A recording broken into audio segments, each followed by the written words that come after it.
Good morning बच्चों। आज हम आपके लिए क्लास 12th केमिस्ट्री के लिए हम अपना तीसरा वीडियो लेके आए हैं।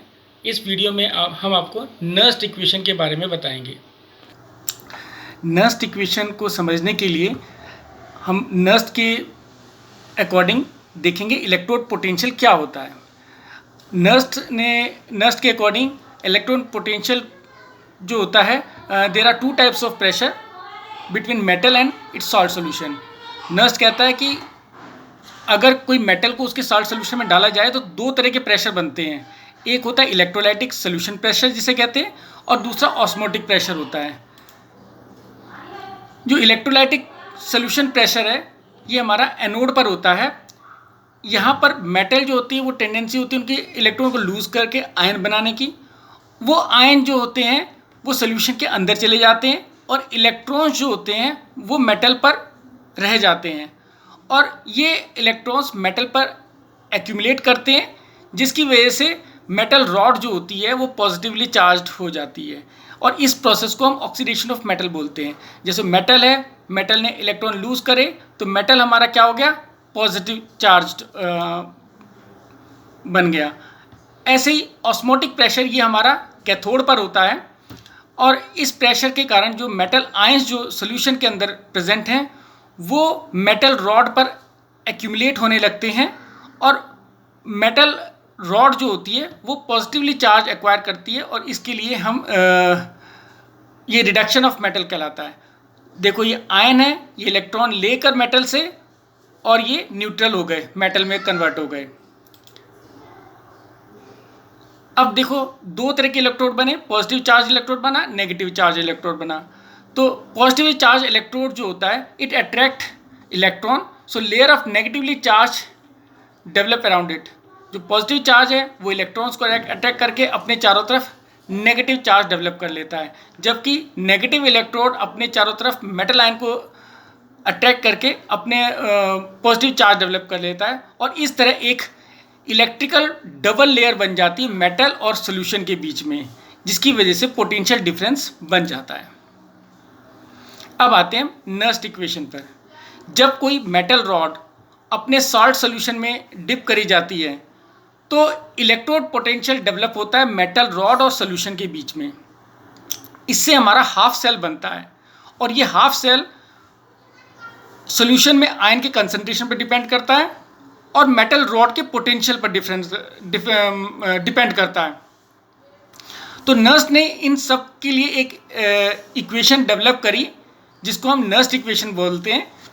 ये इक्वेशन है हाफ सेल के लिए। जैसे ये हमारी E equals to E naught plus 2.303 RT upon NF log 10 cation upon metal ion. तो ये हमारा E जो इसमें है वो इलेक्ट्रोड पोटेंशियल है जो वोल्ट में निकलता है। E0 हमारा स्टैंडर्ड इलेक्ट्रोड पोटेंशियल होता है, ये वोल्ट में होता है। R हमारा गैस कांस्टेंट है। N नंबर ऑफ इलेक्ट्रॉन जो इलेक्ट्रोड रिलीज करता है, और F हमारा फैराडे नंबर होता है 96500। Mn प्लस जो है कंसंट्रेशन ऑफ आयन है, ये हमारा कितना सोल्यूशन के अंदर आयन का कंसंट्रेशन है, और ये हमारा टेम्परेचर 25 डिग्री सेंटीग्रेड टेम्परेचर पर होता है, या 298 केल्विन पर हमारा ये मेज़र होता है। जब हम ये सारी वैल्यू इस इक्वेशन में रखते हैं तो इक्वेशन कुछ इस तरह की लगेगी। जब इसको कैलकुलेट करेंगे तो हमारे पास ये फाइनल इक्वेशन आ जाती है E equals to E naught plus 0.0591 upon N log 10 की Mn प्लस अपॉन M। ये हमारा एक इक्वेशन बन जाती है जिसको नर्स्ट इक्वेशन कहते हैं।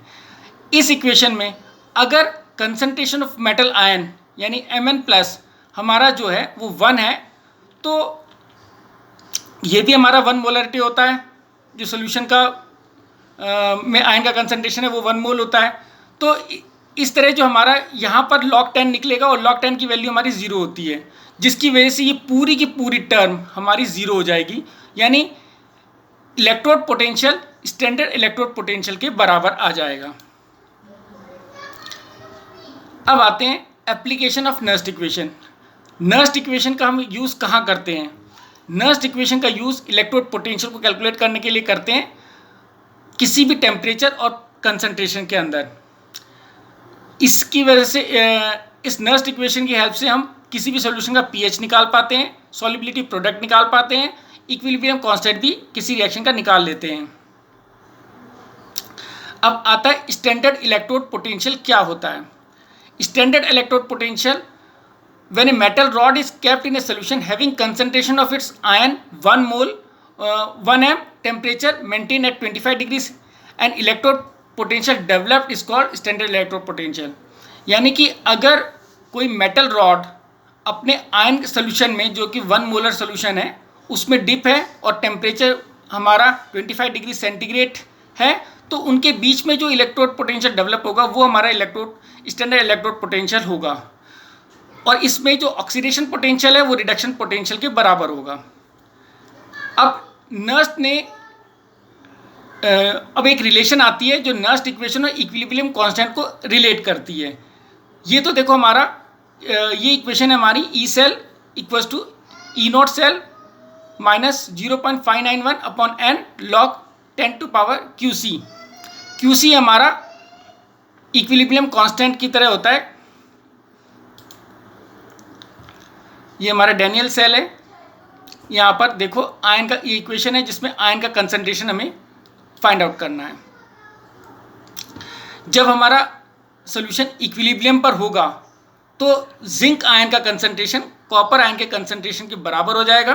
तो इसमें से कोई भी हमारा पोटेंशियल डिफरेंस जीरो हो जाएगा, करंट फ्लो नहीं करेगा, इसलिए जो ई सेल हो जाएगा, ई सेल हमारा जीरो हो जाएगा। इसका मतलब है क्यू सी के सी के बराबर हो जाएगा।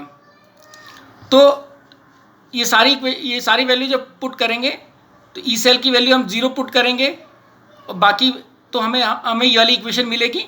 और इस इक्वेशन में हम ये जो माइनस वाली टर्म है इसको दूसरी तरफ ले जाएंगे तो ये प्लस वाली टर्म में बदल जाएगी। और ये हमारा अगर हम log 10 Kc की वैल्यू निकालेंगे तो ये इसके नीचे चला जाएगा, ये n ऊपर चले जाएगा। तो एक ये इक्वेशन आ जाएगी। ये रिलेशन है हमारा Kc में और सेल कांस्टेंट में। अब कुछ क्वेश्चंस देखेंगे जिसके थ्रू हमें समझ में आ जाएगा कि ये हो क्या रहा है। हमें देखो इक्विलिब्रियम कांस्टेंट कैलकुलेट करना है। ये हमारी इक्वेशन दे रखी है, इसमें ई सेल जो है वो 0.46 वोल्ट दे रखा है और Kc हमें निकालना है। तो हमारे पास तो सीधी इक्वेशन ये है ही, यहाँ पर ई नॉट सेल और Kc के बीच का रिलेशन वाला है। तो इसमें हमने क्योंकि इस पूरी इक्वेशन में 2 इलेक्ट्रॉन का ट्रांसफ़र हुआ है, यहाँ पर देखो 2 इलेक्ट्रॉन्स, यहाँ पर कॉपर ने 2 इलेक्ट्रॉन निकाले हैं तो यहाँ पर इलेक्ट्रॉन का ट्रांसफ़र 2 हुआ है। ठीक है, तो ये हमें इक्वेशन को देख के कैलकुलेट करना पड़ेगा। तो यहाँ n की वैल्यू हमारे पास 2 आ गई, बाकी वैल्यू हम फिट करेंगे इसके अंदर और कैलकुलेट करेंगे। जो हमारा निकलेगा log 10 Kc की वैल्यू निकल गई हमारी 15.6 और जब 15.6 का हम एंटी लॉग लेंगे क्योंकि लॉग है तो एंटी लॉग भी लेना पड़ेगा, तो हमारा ये आंसर आ जाएगा। इसके बाद आता है गिब्स एनर्जी और इक्विलिब्रियम कांस्टेंट के अंदर क्या रिलेशन है। तो देखो कोई रिएक्शन अगर होती है तो उससे जो एनर्जी मिलेगी यदि वो एनर्जी वर्क में कन्वर्ट हो जाए तो उस एनर्जी को हम गिब्स एनर्जी कहते हैं। और इसके लिए हमारे पास ये रिलेशन है। रिएक्शन की गिब्स एनर्जी जो होती है -NFe सेल होती है।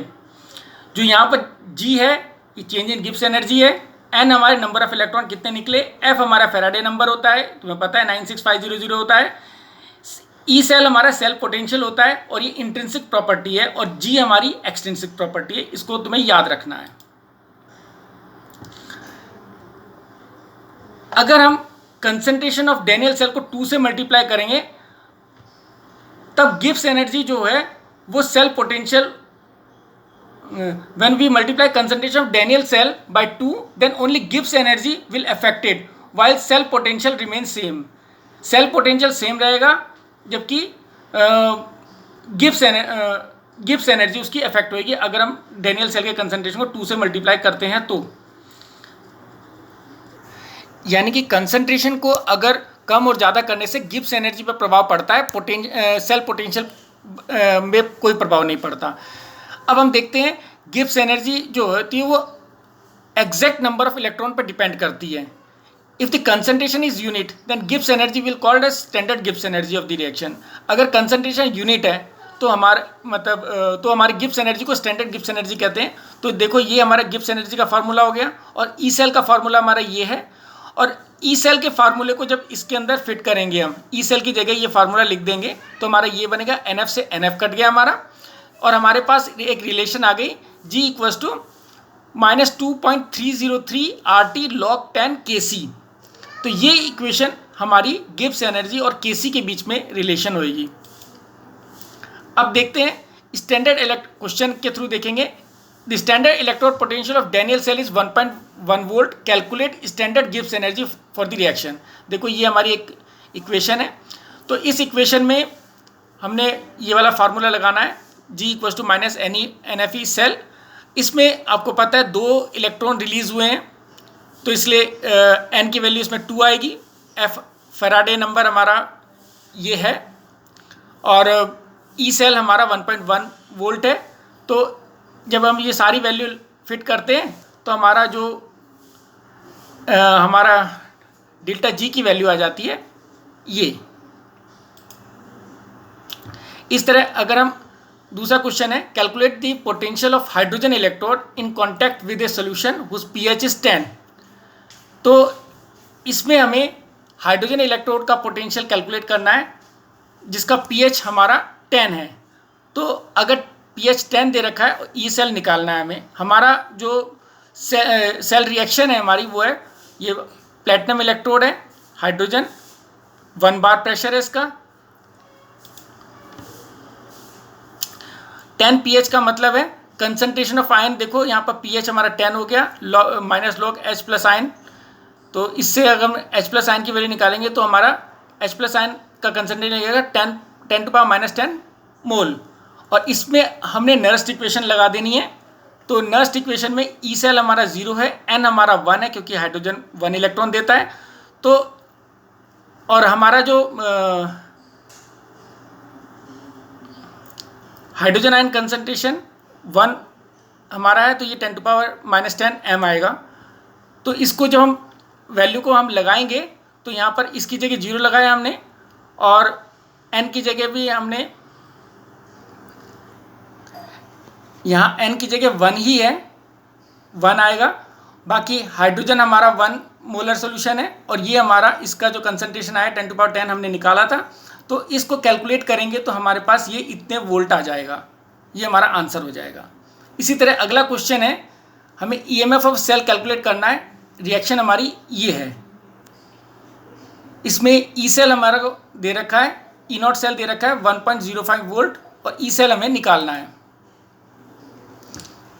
अब देखो इसमें हमें ई नॉट सेल क्वेश्चन में दे रखा है. निकेल आयन का कंसंट्रेशन और इसका सिल्वर आयन का कंसंट्रेशन इक्वेशन में मेंशन्ड है, उसको हमें निकाल देना है इसमें.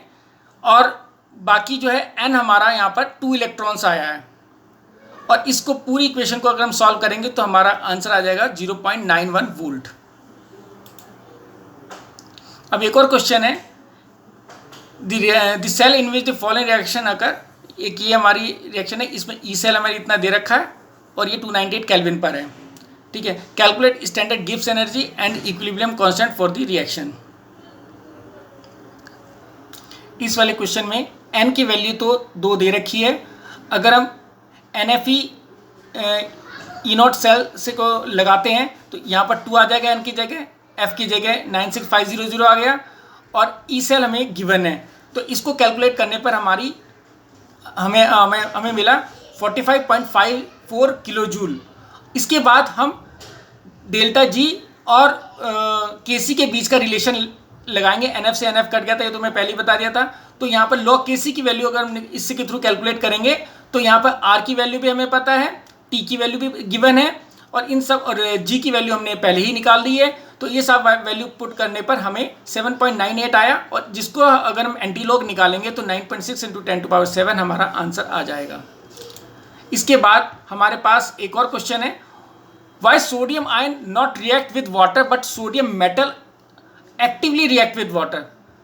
सोडियम आयन तो पानी में सोडियम आयन पानी से रिएक्ट नहीं करता, लेकिन सोडियम मेटल पानी से बहुत तेज़ी से रिएक्ट करता है। तो इसका रीज़न क्या है?